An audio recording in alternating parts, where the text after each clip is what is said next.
Hello दोस्तों, मैं आपके लिए फिर एक नई कहानी ले आई हूँ। कहानीकार है शिव शंकर श्रीनिवास और उपन्यास है जमुनिया धार। कहानी का शीर्षक है अपना घर। शिव शंकर जी खुद मिथिला से हैं, तो इनकी कहानियाँ एक गांव समुदा से जुड़ी रहती हैं। अपना घर सबको अच्छा लगता है। चलिए कहानी सुनते हैं। फकीर जा बेटे के साथ रिक्शे से उतरे। उन्होंने चारों तरफ आंखें फैलाकर देखा। पश्चिम में खेत, उत्तर में खेत, दक्षिण और पूर्व में शहर। वाह, क्या दिव्य है! तुम्हारा मकान बहुत अच्छी जगह पर है। बूढ़े फकीर झा के माड़ से अल्लाड़ भरा स्वर फूटा। हाँ, पर बाजार दूर हो जाता है, बेटा बोला। वही तो अच्छा है, बाजार के शोर शराबे से दूर है। शहर का शहर और गांव का गांव, एक चीज़ दो स्वाद, कुछ ऐसा ही।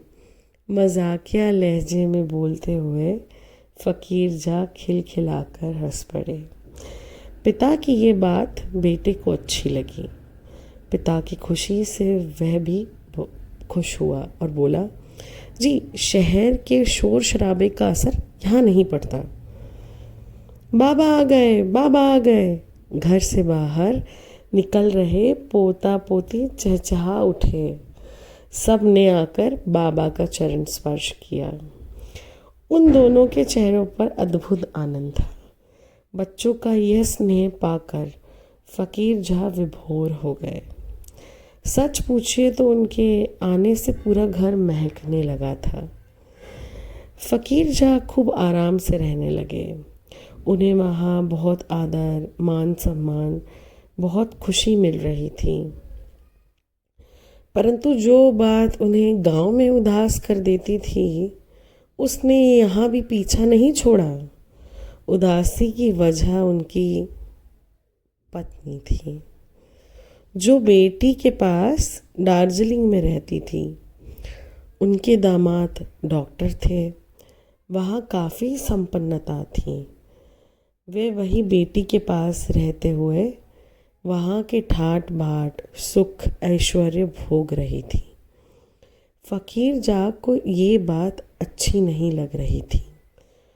उन्हें यह बात भले ही अच्छी न लगती हो, पर बेटी दामाद की बहुत इच्छा थी कि वे भी वहीं रहते।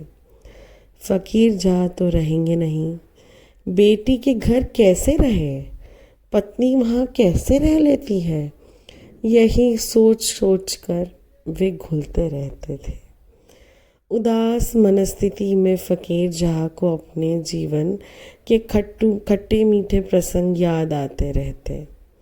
बेटी आरती के बचपन के दिन याद आते।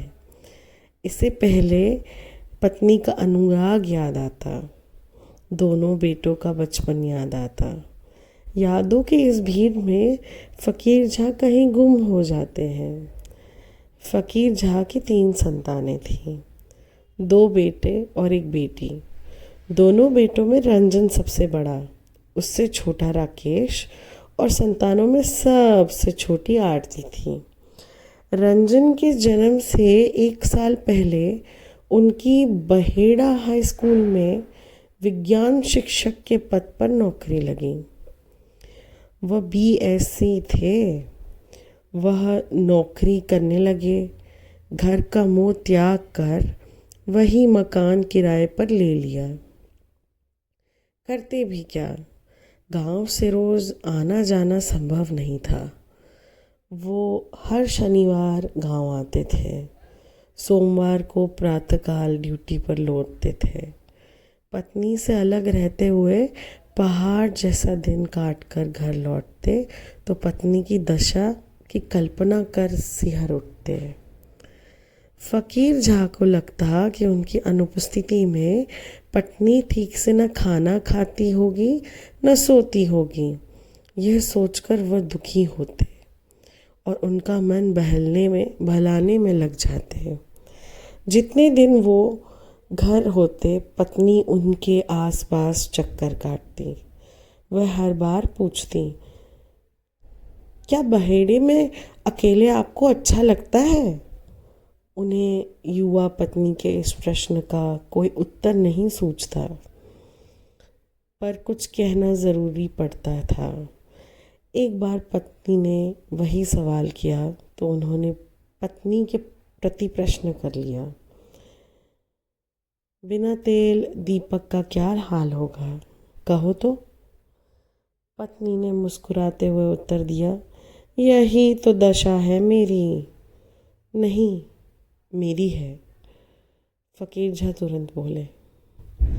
दोनों में इसी तरह हास परिहास चलता रहा। फकीर झा का कहना था कि पत्नी की अनुपस्थिति में उनका मन दुखी रहता है। यही बात उनकी पत्नी बोलती थी। वह कहती थी कि पति की अनुपस्थिति में दिन पहाड़ जैसे लगते हैं। उसी बार तो पत्नी ने थोड़ी ढिठाई से कहा था, मुझे अपने साथ क्यों नहीं रखते हैं? अब आपको रखना ही पड़ेगा। माँ और चाची यहाँ अकेले कैसे रहेंगी? उन लोगों का गुज़र कैसे होगा? क्या कोई अन्य बहू है जो उनकी देखभाल करे? तुम अकेली हो तो कष्ट तो उठाना ही पड़ेगा। वह उपदेशक की भाषा में यह बात कह गए। क्यों? उन लोगों को भी रखेंगे, पत्नी ने कहा। बहेड़ा जैसे गांव में इतना बड़ा मकान कहाँ मिलेगा? वह पत्नी को समझाने का प्रयास करने लगे। हाँ, समझ गई। सारा समय अकेलेपन का दुख काटना। ये कहकर पत्नी एकदम गंभीर हो गई। उनकी आंखों में आंसू आ गए, पर वह कुछ बोली नहीं थी। उन्होंने मौन तो साध लिया, पर उस मौन से निकल रही पीड़ा का अनुभव कर फकीर झा व्यग्र हो गए थे। उस व्यग्रता से मुक्ति का अन्य कोई राह मिला तो पत्नी को फुसलाने मनाने में लग गए थे। समय बीतता गया। रंजन और राकेश के बाद आरती का जन्म हुआ। आरती के जन्म के बाद पत्नी ने अकेले रहने के दुख की चर्चा फिर कभी नहीं की। ऐसा उन्हें याद नहीं।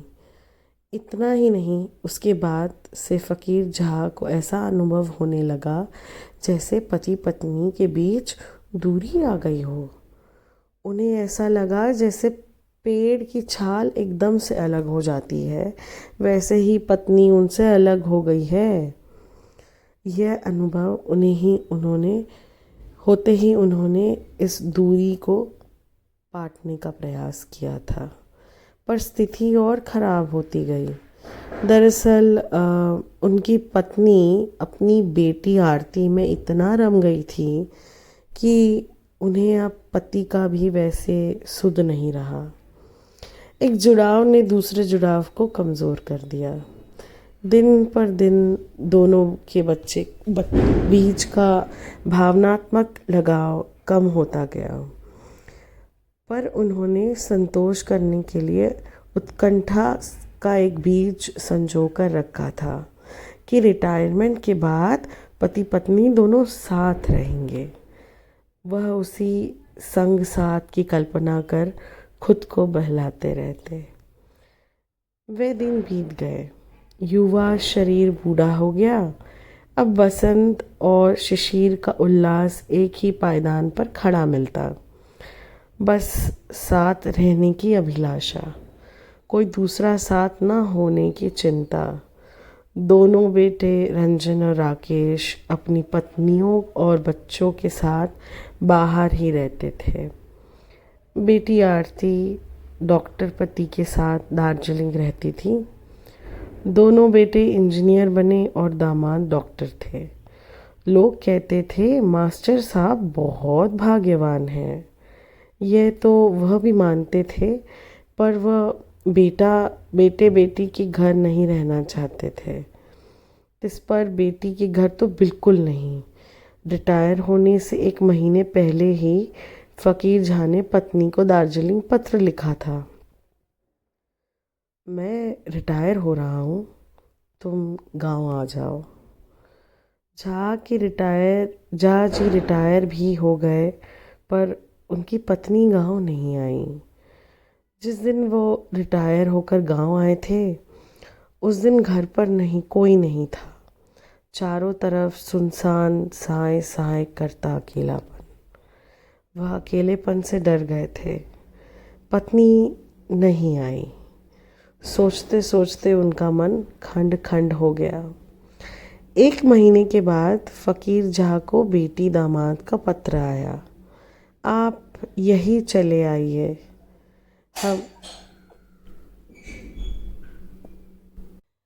हमें भी आपकी सेवा का अवसर दे। उन्हें पत्र के अक्षर अच्छे नहीं लगे। पत्नी पर उनका क्रोध बढ़ता गया। वे बड़बड़ा उठे, मैं स्वयं अभी सक्षम हूँ। फ़कीर झा ने दोनों बेटों के साथ रहकर मैट्रिक तक पढ़ाया था। बेटी हमेशा माँ के पास ही रहती थी और गांव के स्कूल में पढ़ी थी। माँ को बेटी के प्रति अजीब सा अनुराग था। जिस दिन आरती का गौना हुआ और वह ससुराल गई थी, उस दिन उसकी माँ की हालत ऐसी हो गई थी जैसे फूस की छत पर से उतारी गई कोई लता सूखी मुरझाई सी। उनकी वह विकल दशा देखकर पति ने प्रस्ताव दिया था, अब बहेड़ा ही चलो, अब यहाँ अकेली क्या रहोगी। बूढ़ी पत्नी के मुंह पर अनायास हंसी आ गई। अच्छा, अब बुढ़ापे में जाएंगे। पत्नी की हंसी ने पति को स्तब्ध कर दिया। उन्हें उस हंसी में छिपा दारुण व्यथा दिखाई दी थी। उसने उन्हें विचलित कर दिया। उसके कुछ दिन बाद आरती पति के साथ दार्जिलिंग जाने लगी, तो वह अपनी माँ को भी अपने साथ ले गई। पति महोदय चाहकर भी पत्नी से कुछ नहीं कह पाए। बेटी के साथ जाने की उनकी तीव्र इच्छा देखकर वे भी उन्हें रोक नहीं पाए। वृद्ध फ़कीर झा को अब कभी कभी कांग्रेसी काका याद आते हैं। उनकी बातें याद आती हैं। कांग्रेसी काका अपने उदास क्षणों में बार बार एक बात कहते थे। वे कहते थे, मनुष्य का मन पानी की धार है, जहाँ ढलान मिली उधर ही बहने लगता है, और एक बार तालाब में आ जाने के बाद वापस पेड़ की तरफ नहीं बहता। वह उनके बचपन का दौर था। वे बच्चे थे मगर बहुत ढीठ थे। काका की बात सुनकर वो कह उठे, क्यों उछलकर। काका बोले थे, कितना भी उछलो पानी लौटकर तालाब में ही आएगा। कांग्रेसिया काका उंगली उठाकर जवाब दिया करते थे। आज उन्हें कांग्रेसिया काका की वे बातें अधिक याद आ रही है। उन दिनों वह काका की बातों का मतलब नहीं समझते थे, पर जो जो उनकी समझ बढ़ने लगी, उन बातों का सही मतलब समझने लगे। अब वे बातें वास्तविक लगती हैं। अब वे उस दिन का अपने जीवन से तुलना करते हैं। उस दिन पत्नी की वह विरतक हंसी उनके मर्म को छू गई थी। फिर तो उन्हें लगा कि पत्नी का मन सचमुच बेटी की तरफ बह गया है। हालात के यहाँ तक पहुँच जाने के लिए कई बार वे कहीं न कहीं खुद को भी जिम्मेदार मानने लगे। वे खुद को अपराधी मानते हैं। उन्हें अपनी युवावस्था की याद आती है। साथ रहने के लिए पत्नी की ज़िद और अपनी स्थिति, अपना व्यवहार याद आता है। आज फ़कीर जहाँ ये सब सोचते हुए उदास हो जाते हैं। रिटायर होने के बाद 3 साल उनकी उदासी में बिताए, पर कहीं गए नहीं। इस बार बड़ा बेटा जिद कर पटना ले आया। पटना में भी वे जब से हैं, उदासी उनका पीछा नहीं छोड़ रही। फ़कीर झा को बड़े बेटे से 2 पोते और 1 पोती है। एक पोता दरभंगा मेडिकल कॉलेज में डॉक्टरी पढ़ रहा है और दूसरा पटना कॉलेज में फर्स्ट ईयर। पोती 9वीं कक्षा में है। वह स्वयं सिद्धहस्त विज्ञान शिक्षक रहे हैं। सेवानिवृत्ति के 3 साल बाद पढ़ाने का यही मौका मिला। वह खूब उत्साह से पोती को पढ़ाने लगे। पोती का नाम सरिता था। जैसे उसका नाम वैसे उसकी तीव्र बुद्धि। उसकी मेधा बाबा को और उत्साहित करती थी। पढ़ाने के इसी सिलसिले में बाबा का दुलार पोती के स्नेह में रम गया था। यही बात बाबा की उदासी के बादलों को जैसे चीर रही थी। 5 दिन के बाद फ़कीर झा की समधी अर्थात रंजन के ससुर आए। समधी के आने से फ़कीर झा बहुत खुश हुए। उनकी बातचीत से उन्हें पता चला कि समधी किसी काम के सिलसिले में पटना आए हैं और अभी तकरीबन 15 दिनों तक रहेंगे। खैर, बहुत अच्छा। उस दिन फ़कीर झा को गांव से आए 10 दिन हो गए थे और उनके समधी को भी 5 दिन हो गए थे। फ़कीर झा बरामदे में बैठे हुए बहू और समधी अर्थात बाप बेटी दोनों की बात सुन रहे थे। समधी थोड़े ऊंचे स्वर में बोल रहे थे, मेरी आज्ञा है समधी को अब कभी यहाँ से मत जाने देना। उनकी जितनी ज़्यादा सेवा करोगी उतनी ही प्रसन्नता होगी। हाँ, वह तो होगी ही। जब से वे आए हैं तब से सरिता में पढ़ने की चेतना, प्रेरणा और रुचि बहुत ज़्यादा जग गई है। बेटी बाप से कह रही थी, अरे यह बात तो है, वे तो अद्भुत शिक्षक थे, बहुत तेजस्वी है। अगर गरीबी न होती तो अब तक न जाने कहाँ से कहाँ पहुँच जाते। बड़े आदमी होते और वे तो है भी बड़े आदमी, भाग्यवान भी है, समधी बोले थे। फ़कीर झा को वे बातें अच्छी नहीं लगीं। उन्हें ऐसा लगा जैसे समधी जी उनकी प्रशंसा नहीं कर रहे बल्कि उन पर रहम कर रहे हैं। साथ ही जिस दिन से समधी आए हैं उस दिन से उन्हें लग रहा है जैसे अपने बेटे के घर नहीं बल्कि अपने बहू के घर आए हैं। इस घर में उनकी इज्जत होती है, फिर भी उन्हें महसूस होता है जैसे वे अपने ही घर में मेहमान हो। पर समधी, उनकी तो बेटी का घर है। वह अपनी बेटी के घर निसंकोच आते जाते हैं। बेटी को अपनी पसंद का खाना बनाने के लिए कहते हैं, साथ ही इनका सम्मान भी कराते हैं। फ़कीर झा ये महसूस करते हैं कि इनका घर उनका न होकर समधी का घर है। ऐसे समय में आज उन्हें आरती बेटी की याद आती है। वे मन ही मन सोचते हैं, वहाँ वे अपने समधी की तरह रह सकते हैं। उनके मन में यह ख्याल आया कि बेटी के घर में वे ज़्यादा आराम से रहते, ऐसा किसी की सहानुभूति के पात्र तो न बनते। वह विचार उनके मन में कई बार आता।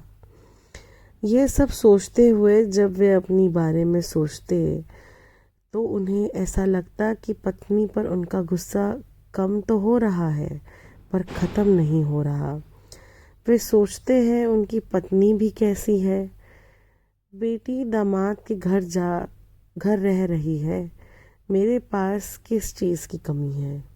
गांव में खुद चूल्हा जलाना पड़ेगा। बेटी के घर मेहमान बनी है। रिटायर होने के बाद 3 साल तक फ़कीर झा गांव में ही रहे। उस दौरान बेटी और दामाद कई बार उन्हें देखने दार्जिलिंग से गांव आए। उनकी पत्नी भी आती थी। वे कभी थोड़ी देर उनके पास आकर बैठती, पर उस बैठने में परायापन था। फ़कीर झा मन ही मन गुस्से से लाल हो जाते। एक बार स्वयं पर नियंत्रण रखते हुए उन्होंने कहा था, तुम दामाद के घर पर क्यों पड़ी हो? हम दोनों एक साथ यहाँ रहकर कितनी शांति से बुढ़ापा काट सकते थे। पति की बात पर पत्नी ने उत्तर दिया, पड़ी क्यों रहूँगी, अपनी कोख से जन्मी बेटी है। हाँ, आपको कष्ट होता है और मेरे मन में भी यह बात आती है कि हम दोनों यही साथ रहते, पर कुछ दिन और वहाँ रहने दीजिए। फ़कीर झा को पत्नी की इस बात से दुख पहुँचा। वे चुप हो गए। एक वह समय था जब उनकी पत्नी जवान थी और पति से याचना करती थी, मुझे अपने साथ रखो। वे असमर्था व्यक्त करते और पत्नी दुखी हो जाती। पत्नी के दुख की आंच उन तक पहुंचती, पर उनके पास समस्या का हल नहीं था। आज उन्हें लगता है कि वैसे ही पीड़ा उन्हें जला रही है और उन्हें लगता है कि वो उस पीड़ा की गर्मी में और भी रम जाएं। वे तप्त होने लगते। उन्हें इच्छा होती कि स्वयं को और कष्ट दें। उनकी ज़िंदगी की गाड़ी पलट गई थी। अपनी गलती पर वे खुद को धिक्कारते, प्रताड़ित करते और यहाँ आकर वे पोती के स्नेह में बंध जाते। उनका व्याकुल मन धीरे धीरे शांत हो रहा था। उन्हें भी इसका भान हो रहा था। यही कारण था कि प्रति आक्रोश कम होता जा रहा था। आज फ़कीर झा सवेरे ही सरिता को पढ़ाने के बाद बैठे थे। रविवार है, स्कूल में छुट्टी है, सरकारी दफ्तर बंद है, बच्चे घर पर ही है। वे दीवार से तकिया लगाकर पीठ टिकाकर सुखद जीवन की कल्पना के भ्रमण कर रहे हैं। बेटा किसी काम से पटना से बाहर है। उनका मन जो जो पोती के स्नेह में घुलने लगा है, त्यों त्यों वे सोच रहे हैं सरिता किस तरह खूब अच्छा पढ़े और अच्छा रिजल्ट लाकर उन्हें दिखाए और वे उस उत्कृष्ट रिजल्ट की खुशी में झूम उठे। वे कल्पना लोक में तल्लीन थे, पर कमरे से आ रहे समधी के स्वर ने उनके कान खड़े कर दिए। समधी अपनी बेटी अर्थात उनकी बहू से कह रहे थे, समधी जी को मांगुर मछली बहुत पसंद है, आज उन्हें वही खिलाओ। अभी समय भी क्या हुआ है, मैं ही ला देता हूँ। आज इसका खर्च भी मैं ही करूँगा। उन्होंने समधी जी की बात सुनी। कई दिन से ऐसी बातें सुनते आ रहे थे, लेकिन आज की इस बात ने पानी में आग लगा दी थी। वे मन ही मन बड़बड़ा उठे, घर मेरा और हुक्म चलाए ये अपने पैसे से मछली लाएंगे। मैं मेहमान और घर के ये आदमी मुझ पर रहम कर रहे हैं, ऐसा व्यवहार कर रहे हैं जैसे मैं इन पर आश्रित हूँ। उनके मन में उथल पुथल मची है। कई विचार आज आ जा रहे हैं। चारों तरफ निगाह दौड़ाते हैं। पास में पोता बैठा है। वे उसे कुछ नहीं कहते। पोती सरिता को आवाज़ देते हैं, कुछ कह रहे हैं बाबा। पोती खुशी से उछलते हुए आकर खड़ी हो गई। हाँ, अपनी माँ से कहो कि समय देखकर खाना बनाए, अभी बहुत गर्मी है। अभी पटुआ का साग पेट के लिए एक अच्छी दवा की तरह है। माँ से कहो कि आज पटुआ का साग भात और आलू का भुर्ता बनाए और ये रुपए लो और चौक पर से पटुआ का साग ले आओ।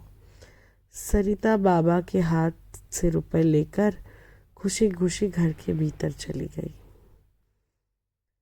बस इतनी सी थी ये कहानी।